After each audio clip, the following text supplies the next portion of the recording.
Leave, Elowen. If I see you on my land by sunrise, I will forget we ever shared a mated bond. You aren't just killing me, Valerius. You're killing your heir, your own blood. A human child is no heir of mine. It is a defect. A stain on the Blackwood lineage. Then do not expect anything from me ever again. Not my mercy, not my loyalty, not my silence. And especially not the child in my belly. Have you ever felt the sky weep for you? I have. I felt the heavens shatter and the clouds mourn, and I thought the cold would be the thing to kill me. But it wasn't the rain that froze my heart.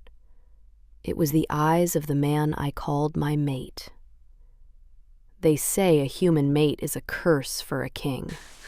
They say we are fragile, useless, a mistake made by the goddess Selene herself, who must have been sleeping when she wove our threads.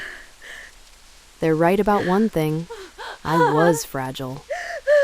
I was a girl who believed in fairy tales, standing in a storm that was about to wash my entire world away. I was 23 years old, 7 months pregnant, and shivering in a thin cotton dress while the allied packs watched me bleed. I stood at the edge of the Ethelgard territory, the jagged cliff where the weak are discarded, waiting for one word of mercy from my king. I got silence instead. The bond is a mistake. The child is an abomination. Exile her. My name is Elowen, or it was. I was the human Luna of the Iron Throne, past tense, because apparently a Luna who cannot shift is a liability. To the world, I am a nonsense of a nobody, a girl with no wolf, no magic, and no worth. A Luna who carries a half-breed is a curse. And yet, the goddess tied me to him. High King Valerius Thalos, the primal king, the golden alpha who ruled with an iron fist and a heart I once thought belonged to me. I loved him with a purity that defied the mockery of his court. I loved him through the silence and the shadows. I loved him even as I scrubbed the floors of his palace while his council spat on my name. I carried his heir, a miracle I could feel kicking against my ribs, unaware that the world outside was sharpening its knives. They called me a fragile human. They called me a mistake of the moon goddess. They were wrong. This is the story of how I died in a mud-slicked ravine and woke up with the power to make kings crawl. This is the story of the Moonborn. They thought they were throwing away a human. They didn't realize they were casting out the only thing that kept their world from burning. Let me take you back to the night the rain turned to silver, to the moment my king broke my heart and the goddess gave me a blade instead. Chapter 1. The Weight of Silence. The stone was biting. It was 5 a.m, and the great hall of Ethelgard was a cavern of cold air and cruel echoes. I moved the heavy scrub brush in a rhythmic circle, my breath hitching as a sharp, pulling pain bloomed in my lower back. 7 months pregnant, and I was on my hands and knees, scrubbing the dried wine and filth from last night's council revelry. Scrub, rinse, breathe. To the warriors who walked past me, I was invisible. Or worse, I was a stain. The Kitchen Luna. The human mistake that occupied a place beside a king that I didn't deserve. Lower, human, a voice hissed. I didn't look up. I didn't have to. I knew that scent. Jasmine and grave dirt. Lady Morrigan. Her silk skirts brushed against my wet fingers as she stood over me, her presence heavy with the static of malefic weaving. She was casting a subtle spell. I could feel it. It made the bucket water feel like shards of ice against my skin. It made my pregnant body feel twice as heavy, twice as clumsy. "The stones are still stained, Elowen," she sneered, her voice loud enough to draw the eyes of the guards. "But I suppose a kitchen girl's eyes are accustomed to filth. You wouldn't know brilliance if it blinded you." I kept my head bowed, my hair falling to hide the tears I refused to shed. "I will clean it again, my lady." "You will clean it until I see my reflection in the rock," she whispered, leaning down so only I could hear. "And then I will spill my wine again, just to watch the queen crawl." I didn't argue. I didn't fight. I accepted the toil because I believed in a lie. I believed that if I were the perfect servant, if I bore the weight of their hatred with grace, Valerius would see. He would wake up from the cold fog that had settled over his soul. He would remember the night we met under the full moon, before the council told him I was a nobody. An hour later, I retreated to the kitchens, my legs shaking with fatigue. My breakfast was a single hard crust of stale bread, the only ration the High Council allowed a human of low standing. As I sat in the shadows of the hearth, I saw him. A young Omega boy, no older than 6, huddled by the woodpile. His ribs were stark against his skin. His pack had denied him food because he was slow to shift. I looked at my bread. My stomach cramped with hunger, my baby demanding the fuel I didn't have. But I saw the boy's trembling hands. "Here," I whispered, sliding the crust toward him. "My queen," he gasped, his eyes wide with fear and hope. "Hush, little one," I said, a small sad smile touching my lips. "I am just Elowen. Eat before the overseers return." He ate like a starving animal, and for a moment the hollow ache in my heart felt full. I was a nonsense of a nobody. I was a fragile human. But I was not empty. I still had mercy. And in Ethelgard, mercy was the only thing the wolves didn't know how to kill. "Elowen!" a voice barked. I looked up. Elder Hakan, leader of the High Council, stood in the doorway. Behind him, 2 royal guards waited with their spears leveled. "The High King demands your presence in the throne room," Hakan stated, his eyes full of a dark, clinical hunger. "The allied seats have gathered. The king has made his decision regarding the Blackwood stain." My hand instinctively moved to the swell of my stomach. The baby kicked, a sharp, frantic movement. "Is Valerius well?" I asked, my heart hammering. Hakan didn't answer. He simply gestured to the guards. "Bring the servant, and make sure she leaves the brush behind. She won't be needing it where she's going." I wiped my wet hands on my tunic, trying to smooth my messy hair. I told myself it was just another meeting, just another lecture on my inferiority. But as I walked through the palace I was supposed to rule, I felt the air grow thin. The obsidian walls seemed to close in, and far off in the distance, I heard the first low roll of thunder. The Obsidian Rain was coming. Chapter 2. The Feast of Thorns. The great dining hall was a sea of gold plate and sharpened teeth. The air was thick with the scent of roasted meat and the suffocating musk of dozens of alphas from the allied seats. At the head of the table sat High King Valerius, looking every bit the god of war he was, and beside him, in my chair, sat Morrigan. I stood by the sideboards, my back screaming under the weight of a heavy silver pitcher.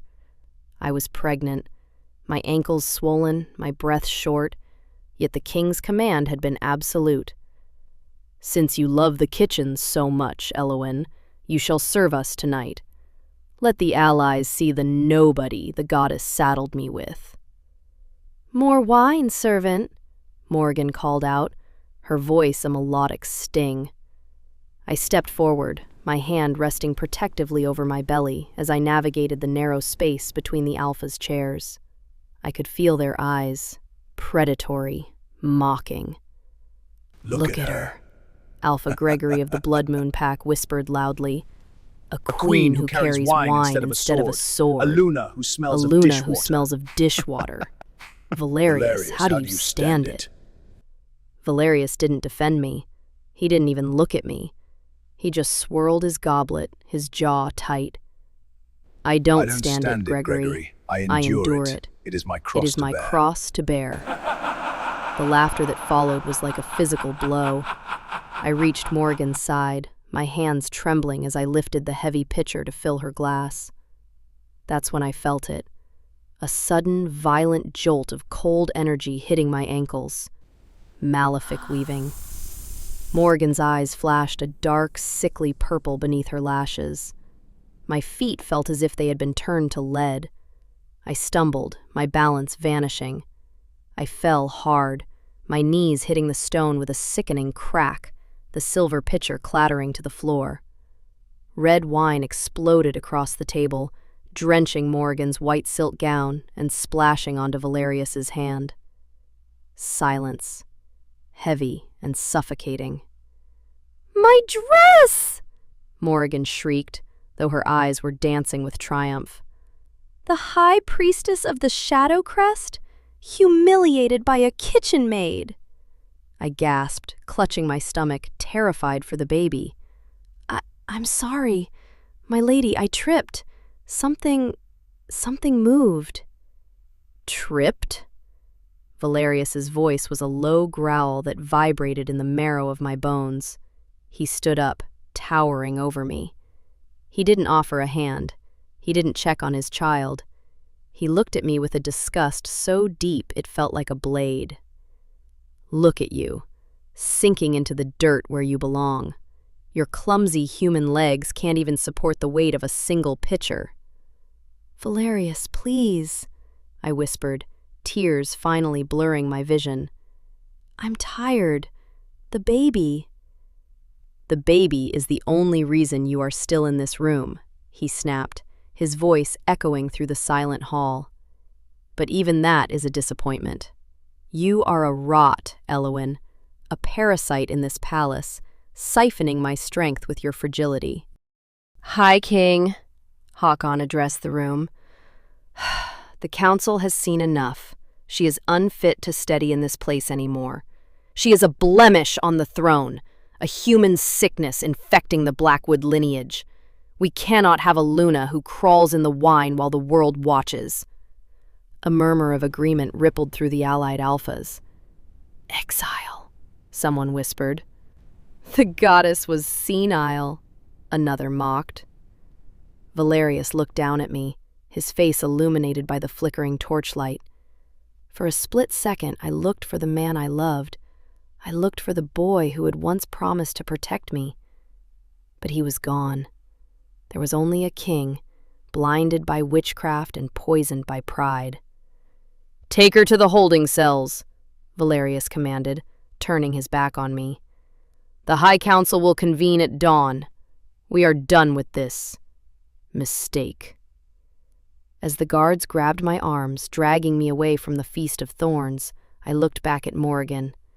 She was smiling, sipping from a fresh glass of wine, her eyes glowing with the dark magic that had stolen my husband's heart. Outside, the first drop of rain hit the window pane. It was obsidian.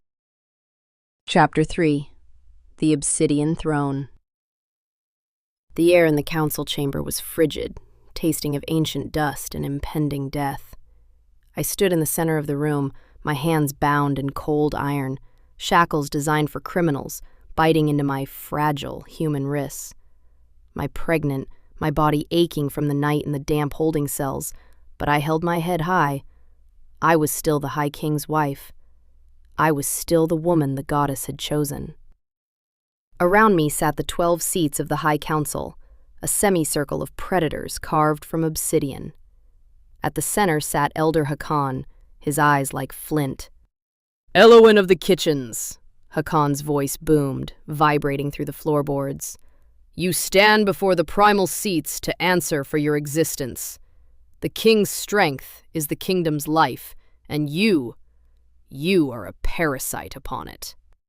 "I have done nothing but love my king," I said, my voice cracking but audible. "I carry his child, the heir of Ethelgard." Hakan let out a jagged laugh. An heir? No. You carry a stain. We have deliberated, human. Your failures are too vast to ignore. Listen well to the crimes that seal your fate. He leaned forward, ticking them off with skeletal fingers. First, biological inferiority. You are human. You have no wolf, no spirit, no primal fire. Your presence dilutes the Blackwood line. Every day you sit beside the king, you remind the world that our blood is being muddied by a nobody. I looked at Valerius. He sat in the shadows behind the council, his face unreadable, his eyes fixed on the floor. Second, the silent womb. Hakan's voice dropped to a hiss. Our seers have searched for a pulse of power within you. They find nothing but the dull beat of human life. You carry a shifterless child, a nonsense heir who will never lead, never hunt, and never protect. You are a dead end for our dynasty. He is alive! He is alive! I cried out, my hand clutching my stomach. I feel him! He is strong! Silence! Hakan roared. And finally, the most treacherous of all, the shadow scandal. He gestured to the side, and Morrigan stepped into the light. She held a shallow silver basin filled with dark, swirling liquid. High Council, she began, her voice dripping with fake sorrow. I have looked into the king's aura. He is fading. His power is being drained, siphoned away in the night. She waved her hand over the basin, and images of my face appeared in the smoke, twisted and demonic. Elowen has been using human witchcraft, forbidden dark arts, to steal Valerius's strength to keep her own heart beating. She is not just a burden, she is a vampire. It was a lie, a beautiful, orchestrated lie woven from her own malefic weaving. Valerius! I screamed, looking past the council to the man I loved. You know this isn't true. I have given you everything. I have scrubbed your floors, served your enemies, and carried your child. Look at me.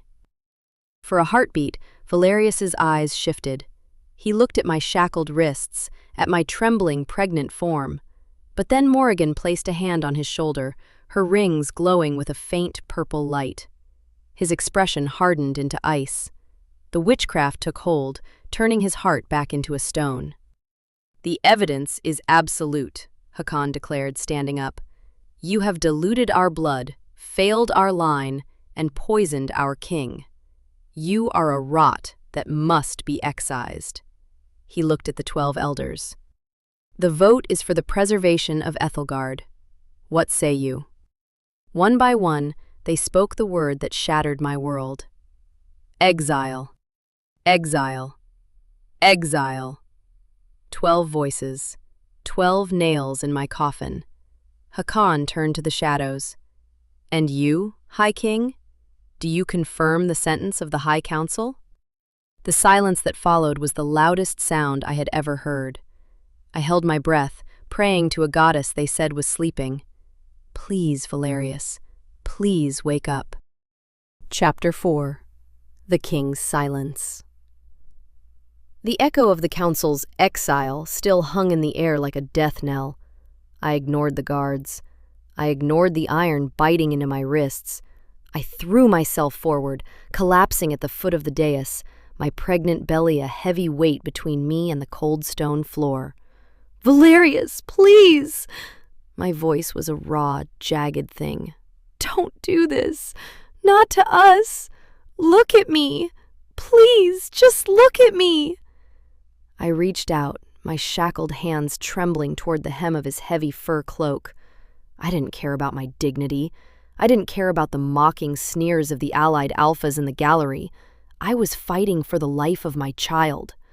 I have loved you through every shadow, I sobbed, my tears splashing onto the obsidian floor. I have stayed when they told me to run. I have served you when I should have been honored by you. If my human blood is a crime, then punish me. But don't take my child's home. Don't cast us into the waste. Valerius finally moved. He stood, stepping out of the shadows and into the harsh light of the torches, but there was no warmth in his gaze. Morgan stood just behind him, her fingers tracing a slow, hypnotic pattern on the air.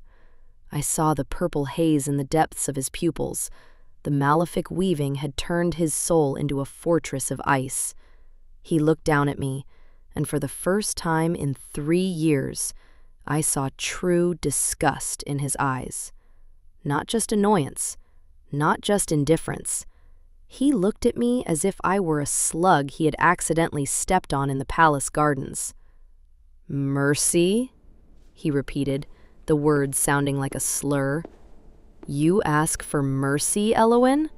You should be asking for forgiveness for wasting 3 years of my reign. Valerius. Silence!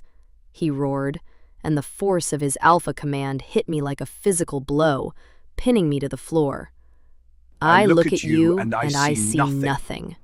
No strength, no wolf, no spark. no spark. You are a nonsense of a nobody, a hollow vessel that has given me nothing but shame. He leaned down, his voice dropping to a cruel, lethal whisper that carried to every corner of the room. They say the moon goddess wove our souls together.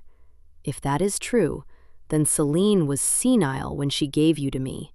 She was a fool to think a king of the Blackwood line could ever find a mate in a kitchen rat. The words shattered me. It wasn't just a rejection of me. It was a rejection of the divine. It was the ultimate blasphemy. Beside him, Morrigan let out a soft, tittering laugh. Her work was complete. She had made a king call his goddess a fool. Elder Hakan stepped forward, his face gleaming with triumph. The king has spoken. The council has voted. 12 for exile, 0 for mercy. No, I whispered, the word lost in the sudden, violent crack of thunder outside. No, please. Take her, Hakan commanded. Strip her of her title. Strip her of her name. She is no longer Elowen of Ethelgard. She is a ghost of the outlands. The guards seized my arms, hauling me up. I didn't fight them this time. I couldn't. My heart had finally stopped screaming. It was just cold. As they dragged me toward the heavy doors, I looked back one last time. Valerius was already sitting back down, leaning toward Morrigan as she whispered something in his ear. He didn't even watch me leave. Outside, the sky turned the color of a bruised lung. The Obsidian Rain began to fall, thick and heavy, washing away the last traces of the woman who had loved a king. Chapter 5. The Obsidian Rain. The air was no longer air. It was a thick, suffocating curtain of liquid ash. The obsidian rain fell in jagged streaks, each drop cold enough to bruise. This was the cursed storm, the sky's way of warning the world that a soul was about to be unmade. I stood on the edge of ruin, a jagged stone platform overlooking the ravine that separated the kingdom from the lawless outlands. Below me, the river surged like a black serpent. Around me, the allied packs stood in a massive, silent circle. Hundreds of wolves, their eyes glowing amber and gold in the dark, watching the human mistake meet her end. Valerius stepped forward. He wore no crown tonight, only his black tactical furs and the cold, terrifying aura of an alpha who was about to sever a piece of himself. He didn't look at my shivering frame. He didn't look at the way my thin dress clung to the heavy curve of my stomach.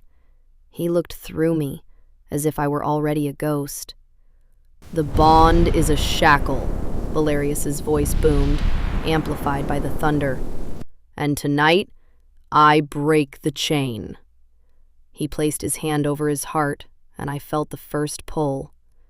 The mate bond, the invisible golden thread that had kept me tethered to him through every insult and every tear, began to vibrate with a violent, screeching tension. I, Valerius Thalos, High King of Ethelgard, I reject you as my mate. A sharp, white-hot blade of pain sliced through my chest. I gasped, falling to my knees as the first layer of my soul began to peel away. The wolves in the crowd let out a low, collective growl. I, Valerius Thalos, reject you as my Luna. The second blow was worse. It felt like my very blood was being set on fire. I clutched the wet stone, my knuckles white, my teeth gritted so hard I tasted copper. Please, I thought, looking up at him through the stinging rain, don't do the third. If you do the third, there is no coming back. But Morrigan was there, standing just behind him in the shadows of the rain, her eyes glowing with that foul purple witchcraft. She nodded. Valerius took a deep breath, his eyes turning a dead, flat charcoal. I, Valerius Thalos, reject you as the mother of my lineage. You are nothing to me. You are nothing to the moon. Begone. The golden thread didn't just break, it shredded. The agony was so absolute that for a moment the world went silent. I felt the connection snap, the warmth of the bond evaporating into the freezing rain. I was alone, truly, spiritually alone. I slumped forward, my forehead resting against the mud-slicked rock. I loved you, I whispered into the darkness of my own mind. I loved you through the scrubbing, through the silence, through the mockery. I loved you until the very end, and you killed me for it. It is done, Elder Hakon's voice drifted over the storm. The bond is severed, the stain is removed. Valerius turned away instantly. He didn't wait to see if I could stand. He didn't check to see if the shock had harmed the child. He walked back toward the palace, his cape billowing like the wings of a vulture.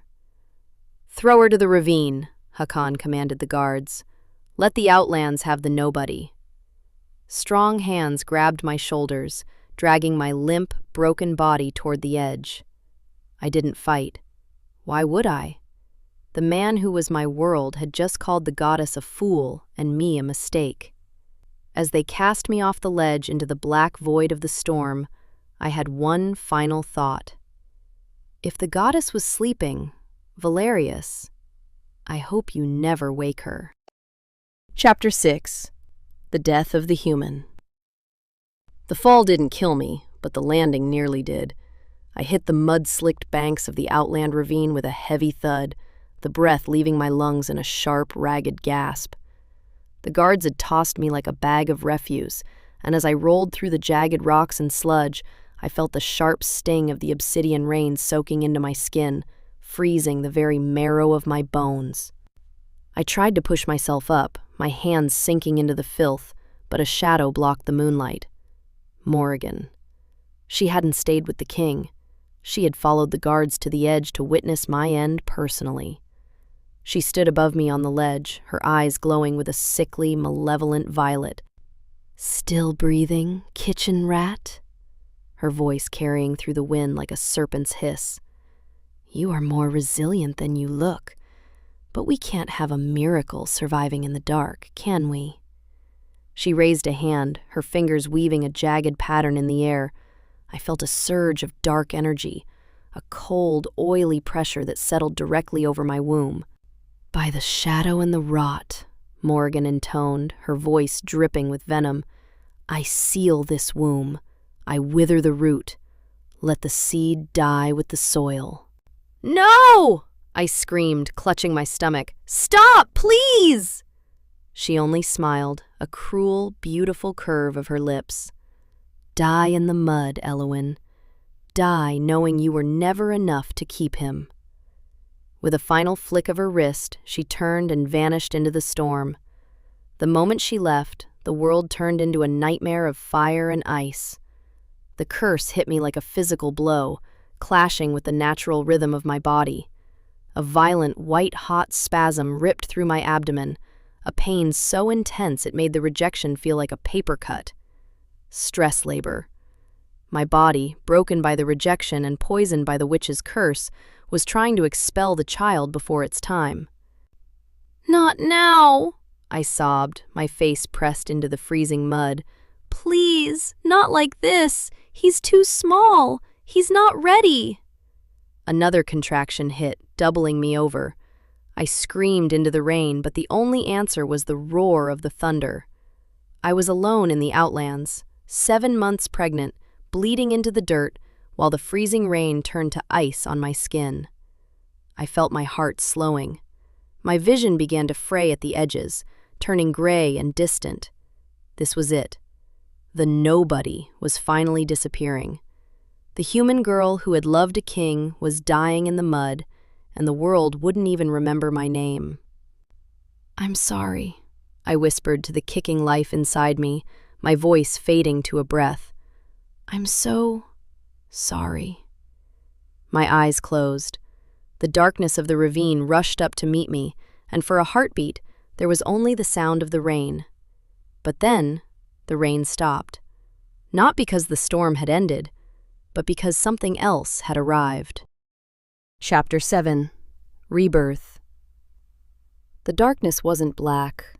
It was a shimmering, endless void that tasted of ozone and ancient starlight. I was floating. The pain of the contractions, the freezing mud of the ravine, the jagged hole in my chest where the mate bond had been, it was all distant, like a memory of a dream. "Is this death?" I whispered. "No, my daughter. This is the awakening." The voice didn't come from a throat. It came from the stars themselves. The darkness parted, and she stepped forward. She was a woman made of moonlight, her hair a cascading river of silver fire, her eyes 2 infinite white moons.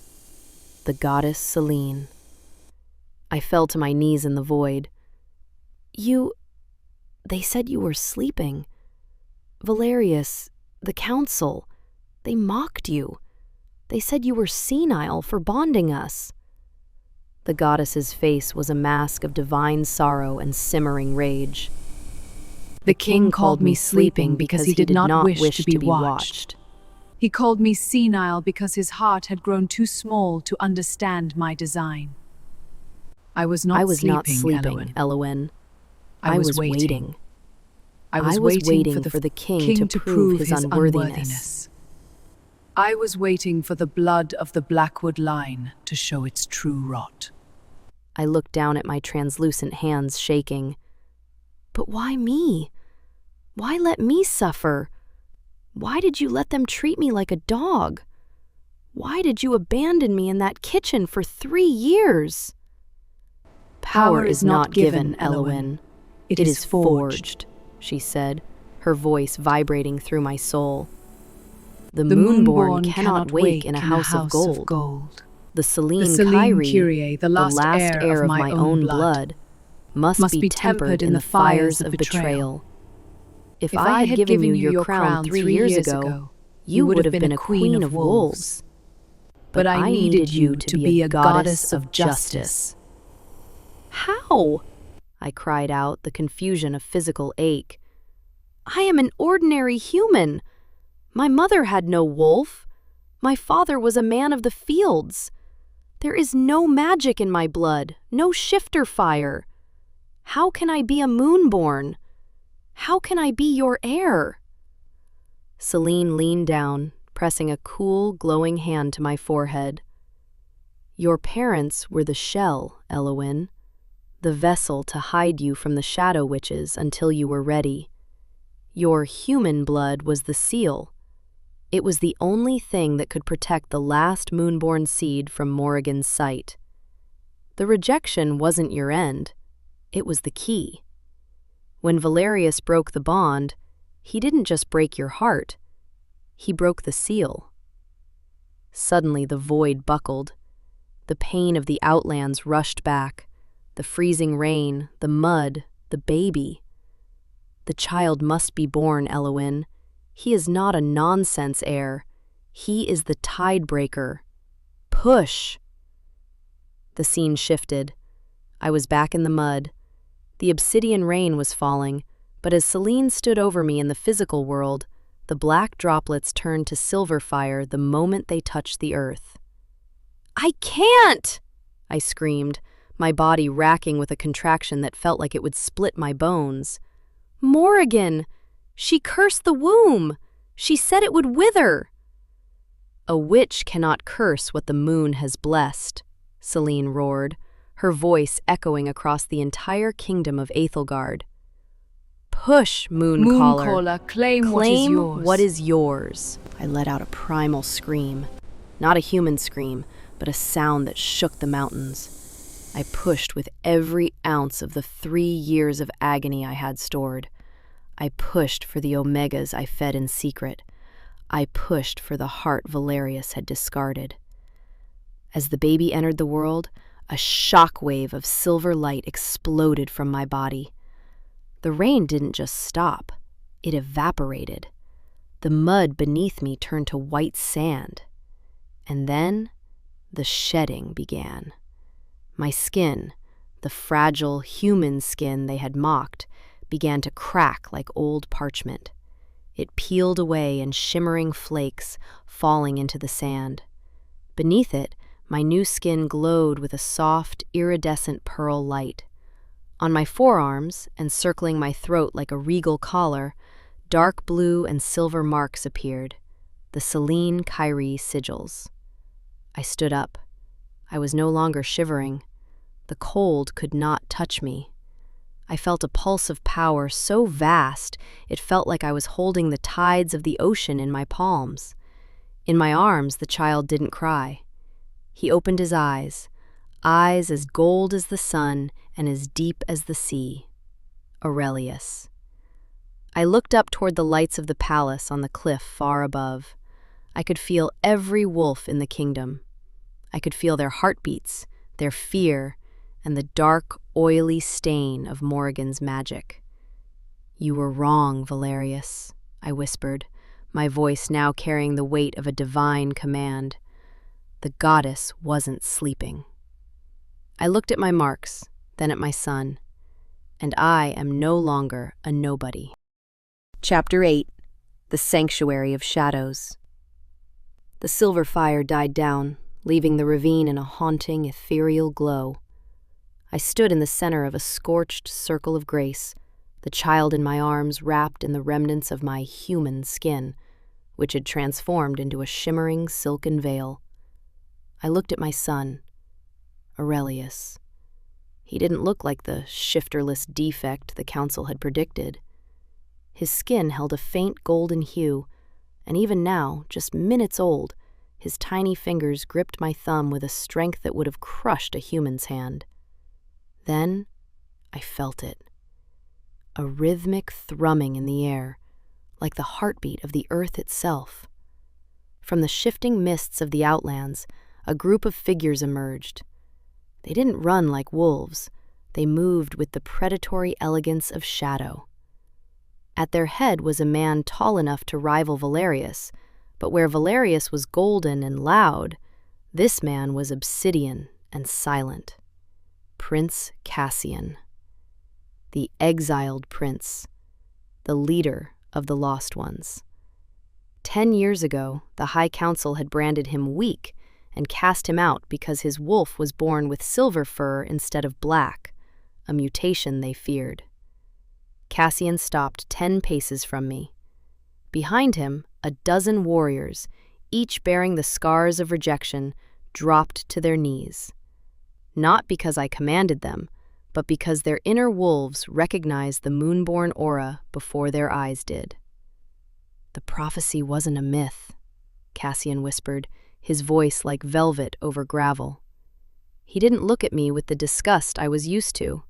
He looked at me with a reverence that made my breath catch. "The moonborn has walked out of the mud." I held Aurelius tighter. "Who are you?"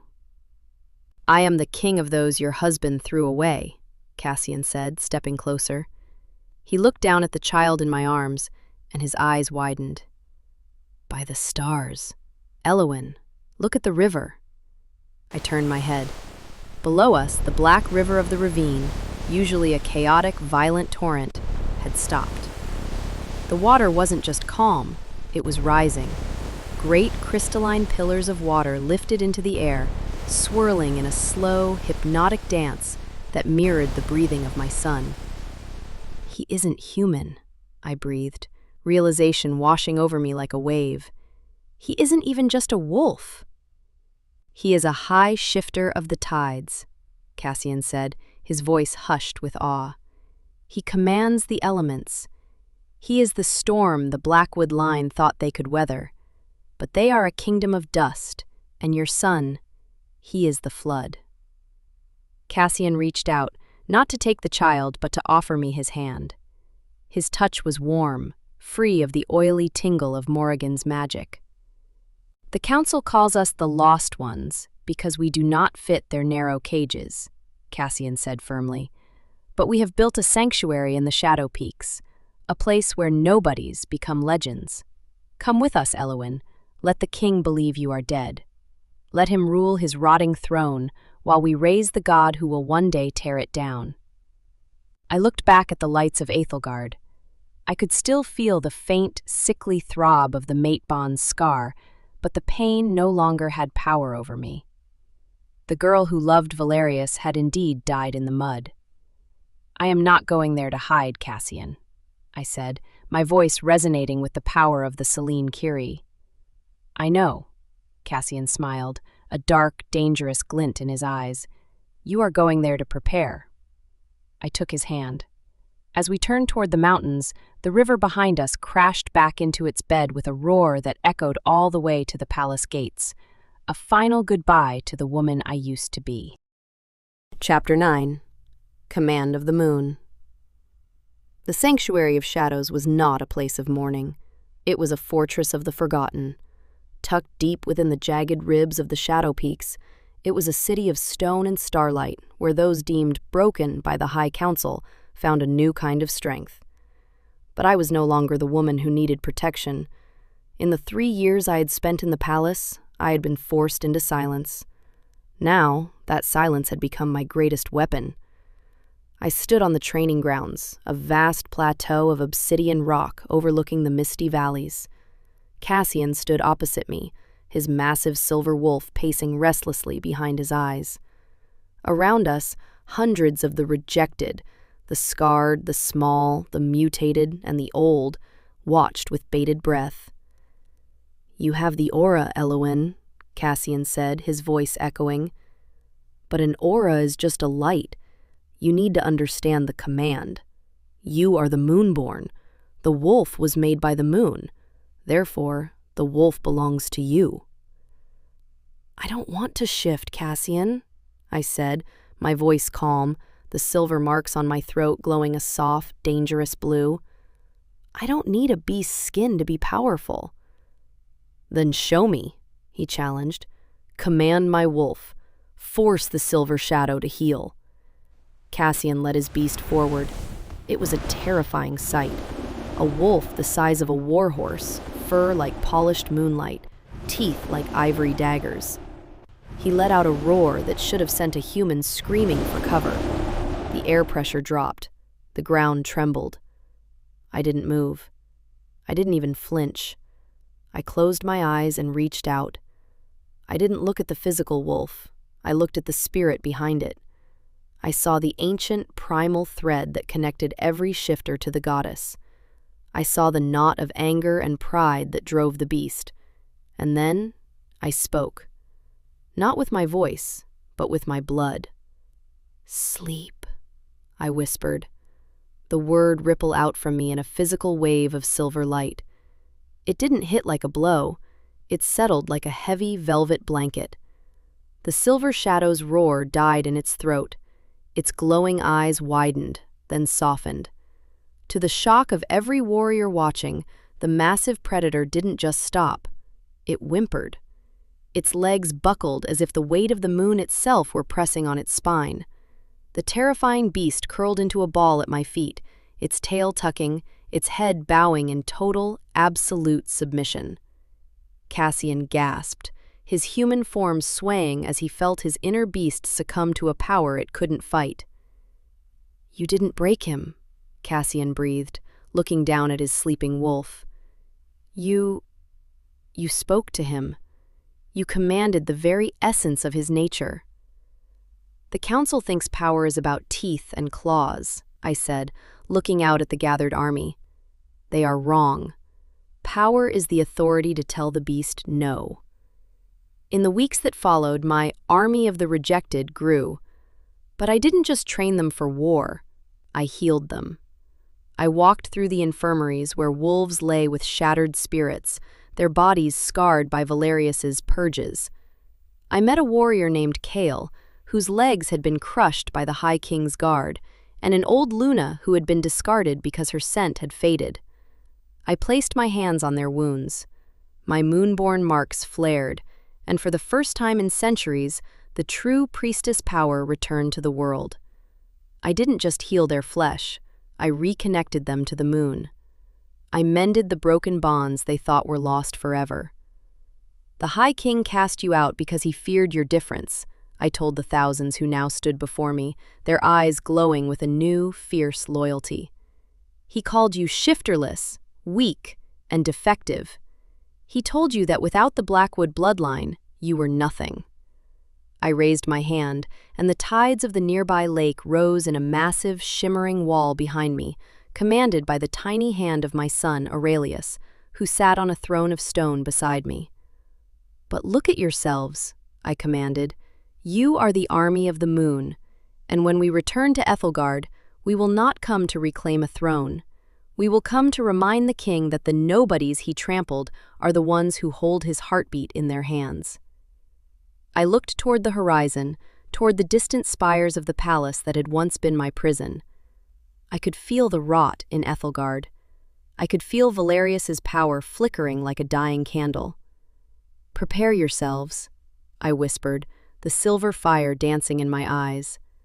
The moon is rising, and this time she isn't coming to bless the king. She's coming to judge him. Chapter 10. The Witch's Mirror. While the shadow peaks thrived under a silver sun, the kingdom of Ethelgard was beginning to smell of the grave. The high hall, once a place of golden light and roaring feasts, was now perpetually cold. No matter how high the servants piled the logs in the hearth, the frost crawled up the obsidian walls like skeletal fingers. The prosperity of the Blackwood line had always been tied to the favor of the moon, and when Valerius rejected his true mate, he hadn't just discarded a human, he had severed the kingdom's lifeline. The crops in the southern fields were turning to black slime. The wolves of the allied packs were becoming irritable, their inner beasts restless and snapping at their own shadows. In the royal chambers, High King Valerius sat on the edge of his bed, his head buried in his hands. His golden aura, once blinding, was now a sickly, flickering amber. He looked as if he hadn't slept in years. Another one? A voice purred from the shadows. Morrigan stepped into the candlelight. She looked older. The malefic weaving she used to maintain her beauty was fraying at the edges. There were fine lines around her eyes that magic could no longer hide, and her scent, once jasmine, now carried the sharp, metallic tang of copper and stagnant water. "The eyes," Valerius whispered, his voice a hoarse shadow of its former command. "Every time I close my eyes, Morrigan, a pair of silver moons staring at me from the dark. They don't scream, they don't accuse, they just watch. And I feel as if my soul is being weighed and found wanting." "It is a lingering echo of the bond, my king," Morrigan said, stepping behind him to massage his shoulders. Her fingers glowed with a faint purple light, trying to push the fog back into his mind. "The human was a parasite. Even in death, she clings to your psyche like a leech. Let me help you forget." But as she reached for his mind, Valerius flinched away. Her touch, which used to feel like a warm drug, now felt like stinging nettles. "The Kitchen Luna is gone, Morrigan," Valerius said, his eyes unfocused. "The council said her presence was a rot. But since she left, the silence in this palace is deafening. I walk past the great hall and I expect to see her scrubbing the stones. I expect to see that soft, stupid look of love in her eyes. He looked at his hands, the hands that had pushed her into the rain. Why does the air taste like ash? Why is the sun dim? Morrigan's face contorted into a mask of hidden rage. Her witchcraft was turning on her. The more she tried to bind Valerius, the more the kingdom's decay reflected her own soul. She walked over to her scrying mirror, a tall, silver-backed glass that usually showed her the secrets of her enemies. She waved her hand, expecting to see the skeletal remains of Elowen in the ravine. Instead, the glass cracked. A spiderweb of fractures raced across the surface, and for a split second, the image didn't show the outlands. It showed a woman standing atop a mountain of obsidian, a woman draped in starlight, with marks on her throat that glowed like newborn stars. Beside her stood a man with silver fur, and in her arms was a child whose eyes held the power of the deep ocean. Morrigan, recoiling as the mirror shivered and turned black. "What is it?" Valerius demanded, standing up. "What did you see?" "Nothing," Morrigan hissed, her heart hammering against her ribs. "The mirror is affected by the blight on the lands. That is all." But she knew. She knew the nobody hadn't died. She knew the senile goddess had played a game she didn't understand. "We must hasten the coronation," Morrigan said, her voice frantic. "The council must crown me Luna of Ethelgard by the next full moon. Only then will the lands heal. Only then will your nightmares stop." Valerius looked at her, and for the first time, the fog in his eyes cleared for a fraction of a second. He saw the desperation in her face. He saw the way the shadows in the room seemed to shrink away from her. "I hope you're right, Morrigan," he said, his voice cold and empty. "Because if the nightmares don't stop, I fear what I might find when I finally wake up." Outside, the wolves of Ethelgard began to howl. Not a hunt call, but a long, mournful wail. The king's power was fading, and in the distance, a silver tide was beginning to rise. Chapter 11. The Allied Gathering.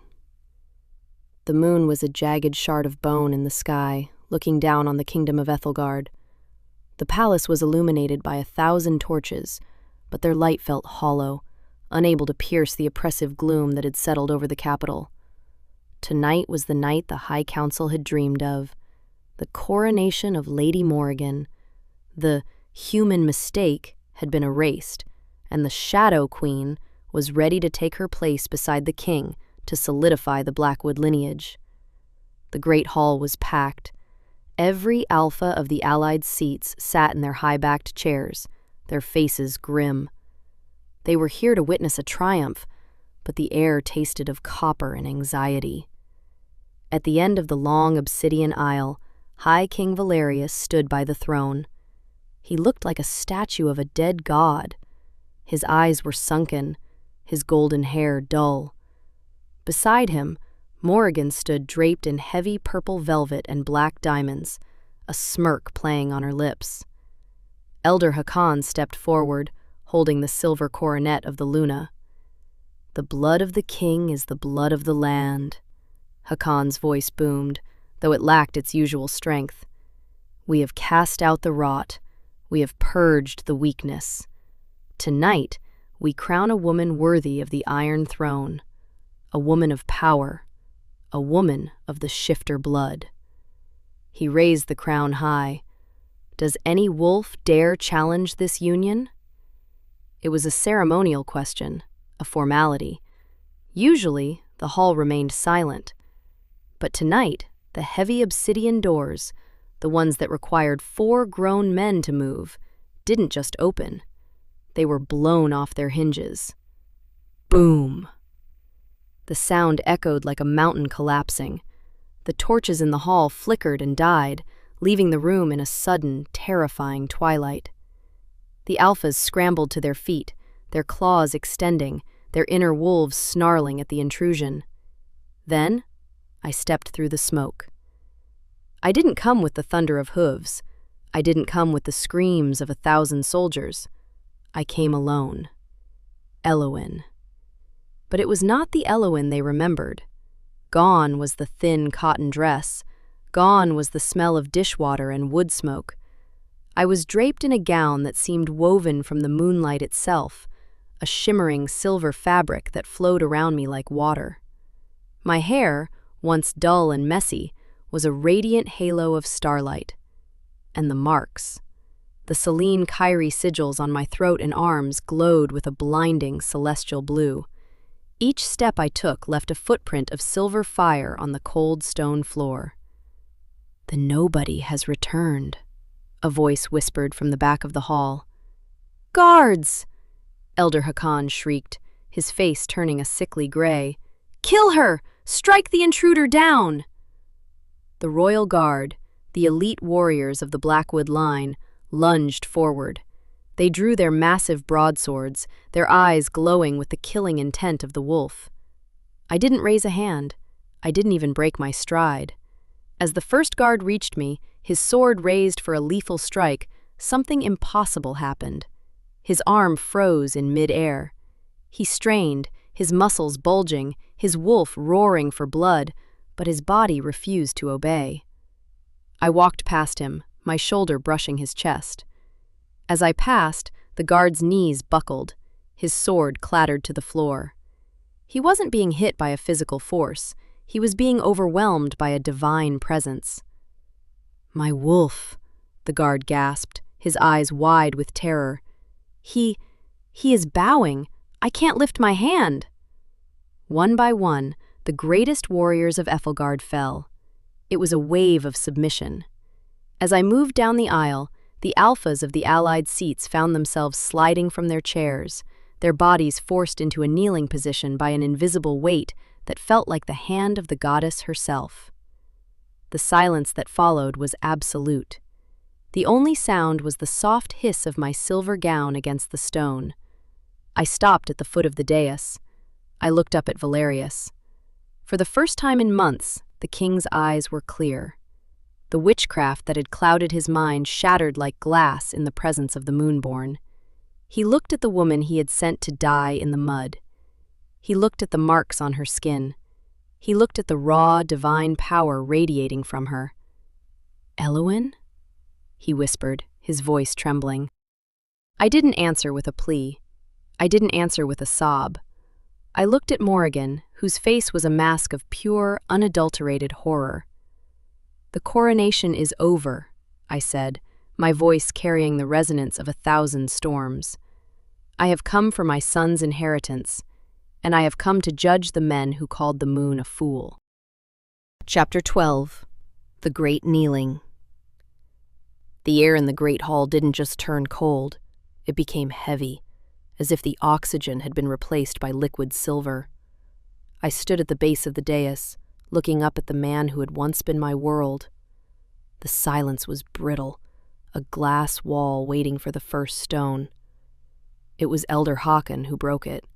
His face was a contorted mask of desperation, his hands clawing at the air as if he could snatch back the authority that was evaporating before his eyes.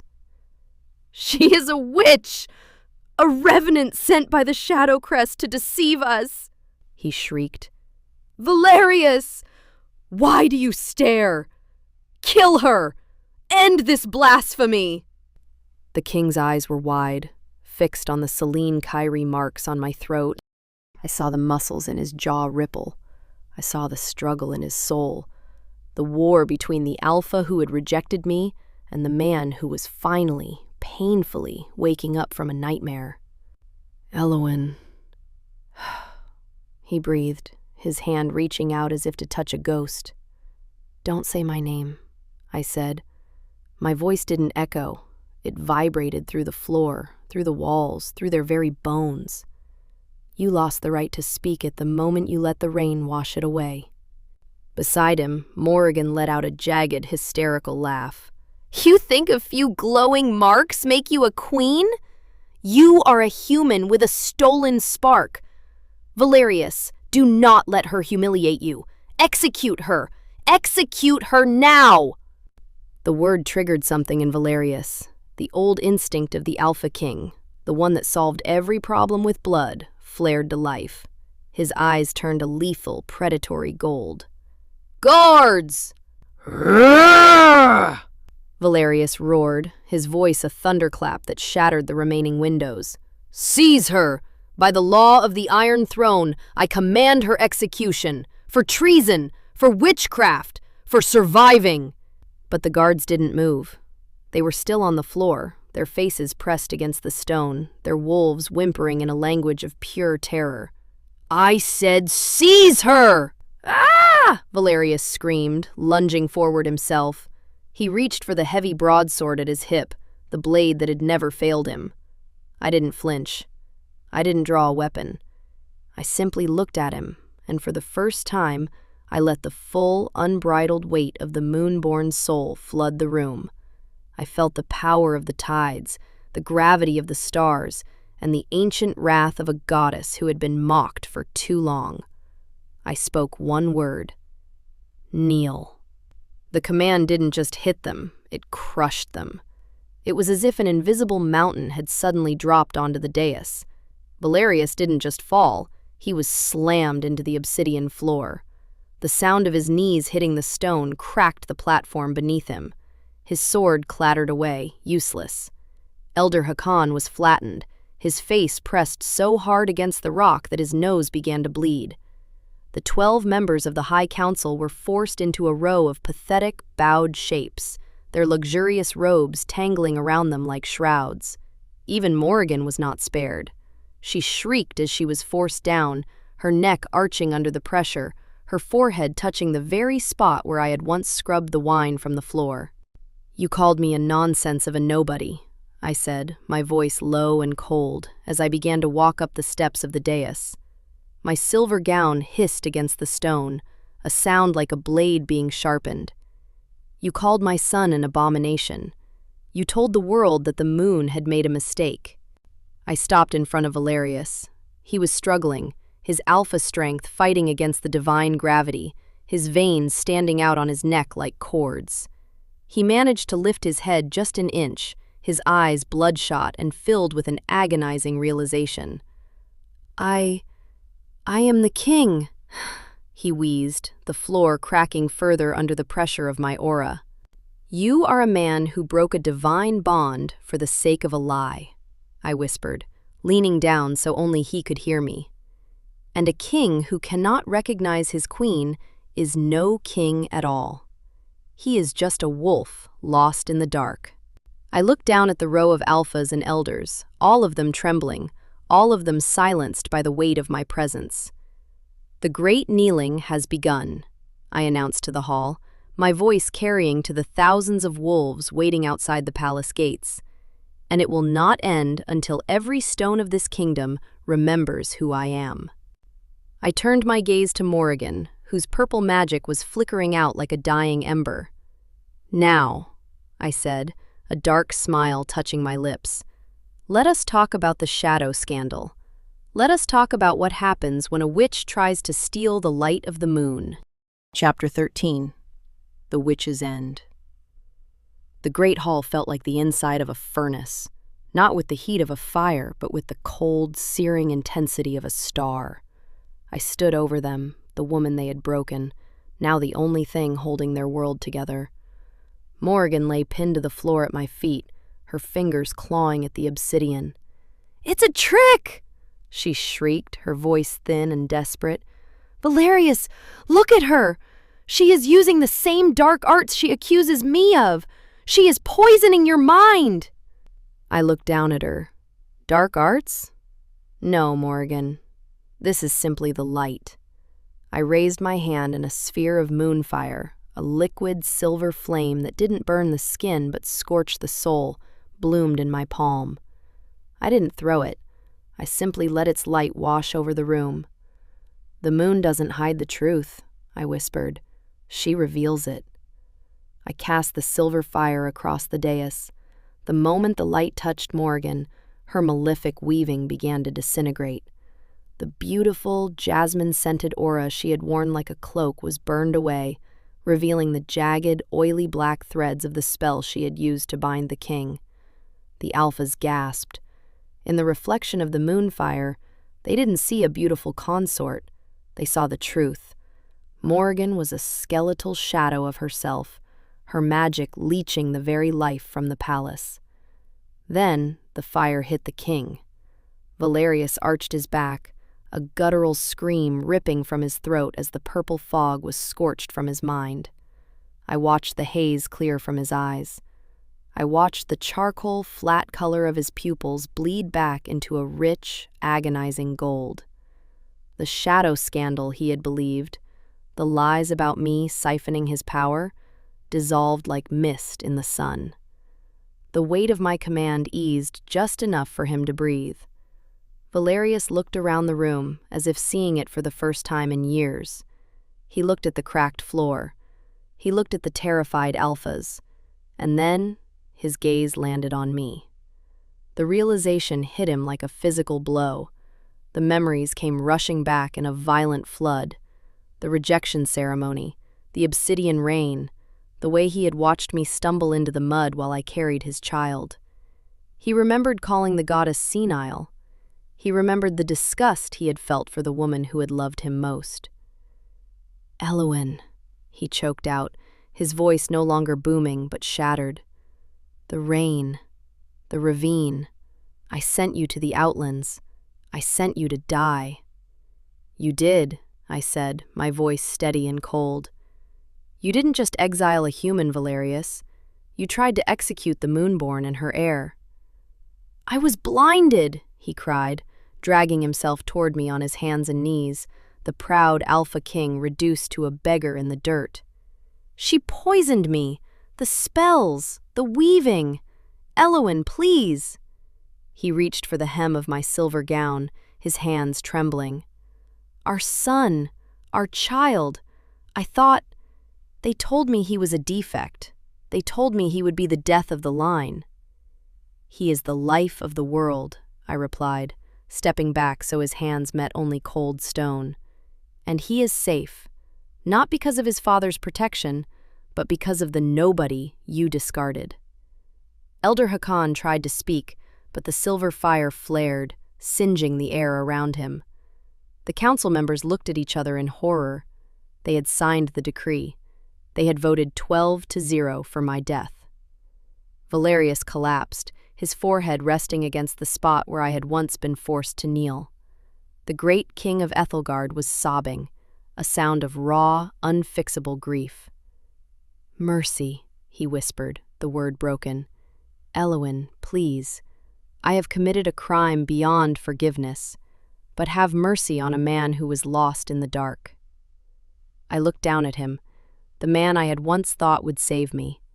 I felt the old love flickering in my chest, a ghost of a sensation, but it was overshadowed by the weight of the silver marks on my skin.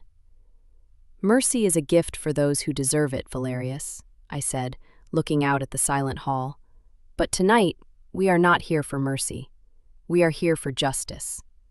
I turned my back on him and looked at Morrigan. The moon fire in my hand grew brighter, reflecting the judgment of a goddess who had finally woken up. "The witch has reached her end," I declared, "and the king must now learn what it means to be truly alone." Chapter 14. The New Law. The silence in the great hall was no longer the silence of fear. It was the silence of a vacuum. Every wolf held their breath, waiting for the moment I would fall into Valerius's arms, waiting for the happily ever after they thought they were entitled to. Valerius looked up at me, his eyes red and pleading, hope flickering in the golden depths like a dying candle. "Elowen, come back to the throne. We will rebuild. I will spend every breath of my life atoning. You are my Luna, my mate, my soul." I looked at him. I didn't see a king. I didn't even see a monster. I saw a man who was simply too small for the destiny I now carried. "You speak of the throne as if it still has legs to stand on," I said, my voice echoing with a finality that chilled the room. "And you speak of a mate bond that you shredded in the rain. You didn't just reject a woman, Valerius. You rejected the divine. You cannot glue a shattered soul back together with an apology. "I love you!" he cried, reaching out to grasp my hand. I stepped back, my silver gown flowing around me like a barrier of cold light. "The woman who loved you died in the mud, Valerius. She died when you called the goddess senile. She died when you watched her bleed and felt nothing. I am what rose in her place, and I do not belong to you." I turned my gaze to the High Council, the 12 men who had orchestrated my exile. They cowered, sensing the shift in the air. "You prized your bloodlines above all else," I said, my marks beginning to glow with a blinding celestial white. "You used your shifting abilities to bully the weak and discard the defects. You think your wolves make you superior. Today, that ends." I raised both hands, palm upward. The air began to hum with a high-pitched crystalline frequency. "By the authority of the Moonborn," I intoned, "I revoke the gift you have abused. I return you to the dirt from which you came." A scream ripped through the hall, not from one throat, but from 12. I watched as the golden sparks of their inner beasts were literally pulled from their chests, dissolving into the silver fire of my aura. The elders collapsed, their bodies sagging, their eyes turning a dull, flat brown. They were still alive, but the wolf was gone. They were human. They were the very thing they had spent centuries mocking. "You are now nobodies," I whispered as they wept on the floor. "See how the world treats you now?" But the true rot remained. As the council fell, Morrigan scrambled backward, her fingernails clawing at the dais, trying to find a shadow deep enough to hide in. But in the presence of the Moonborn, there are no shadows. "You think you've won?" she hissed, her face peeling like burnt parchment as my light dissolved her glamour. "I have wove spells into the very foundation of this castle. If I burn, Ethelgard burns with me." She raised her hands to cast one final desperate curse, a killing strike aimed directly at my heart. "Morrigan," I said, my voice as calm as a frozen lake, "you spent years using mirrors to deceive others. Now, you will spend eternity looking at yourself." I didn't strike her with fire. Instead, I raised my hand and caught her dark magic in midair, twisting it, folding it back upon itself until it formed a shimmering, silver-black vertical plane. A mirror of the soul. "No!" she screamed, realizing the trap. The mirror didn't reflect her beauty. It reflected her crimes. The thousands of threads of malefic weaving she had used to poison Valerius and curse my womb suddenly snapped back toward her. The magic didn't kill her. It imprisoned her. As the hall watched, Morrigan was pulled into the glass, becoming a two-dimensional, screaming image trapped behind a layer of moon crystal. "Place this in the deepest cell of the dungeon," I commanded the kneeling guards. "Let her be the only thing the king has to talk to in his empty palace. Let them share their silence together." I turned back to Valerius one last time. He was shaking, watching the destruction of his world. "I will not take your throne, Valerius," I said. "I don't want your obsidian walls or your blood-stained crown. The Sanctuary of Shadows is now the seat of power. Ethelgard is no longer the heart of the world. It is its graveyard." "You're leaving me?" he whispered, the realization breaking what was left of his heart. "I am leaving you to rule your kingdom of dust," I replied. "You wanted a kingdom without defects. You wanted a line without human weakness. Now you have it. You have your walls, your gold, and your pride. But you will have no Luna. You will have no heir. And you will never see my son's face." I began to walk toward the shattered doors. Every wolf in the hall, hundreds of warriors, parted like the Red Sea. They didn't just bow. They stayed on their knees until I had passed. "Elowen!" Valerius screamed behind me, his voice echoing through the hollow palace. "Don't leave me with the silence, please!" I didn't look back. I walked out of the palace and into the night air. The Obsidian Rain had stopped. The clouds had parted to reveal a moon so bright it turned the world to silver. Waiting for me at the gates was Cassian, leading a legion of the lost ones, and in his arms was my son, Aurelius. The baby looked at the palace, his golden sea eyes glowing with a calm, terrifying intelligence. He reached out a tiny hand toward the sky, and a mile away, the ocean tides roared in response. "It is done?" Cassian asked, his silver wolf spirit purring in his chest. "It is beginning," I said, taking my son into my arms. As we descended the mountain toward the sanctuary, I felt the final tether to my old life snap. Behind me, Ethelgard sat in total darkness. Valerius would live for a long time. Wolves always do. But he would spend every night for the rest of his immortal life haunted by the ghost of the woman who would have died for him, and the God King's son he was never worthy to hold. The Kitchen Luna was gone. The Moonborn had arrived, and the world would never be silent again. Author's note. Thank you so much for riding the silver tide with me through this journey. When I first started writing Elowen's story, I wanted to go into more than just a rejected mate trope. I wanted to look at what happens when a soul is truly unmade and forced to forge its own divinity from the mud. Elowen's transformation from the Kitchen Luna to the Selene-Kyrie is a testament to everyone who has ever been told they are a nobody. But the world of the Sanctuary of Shadows is just beginning to expand. There are still so many questions. Will Aurelius grow to seek vengeance against his father? What happens when the human council members try to reclaim their power through darker means? And what of Prince Cassian? Is his loyalty to Elowen purely out of reverence? Or is there a new bond forming in the starlight?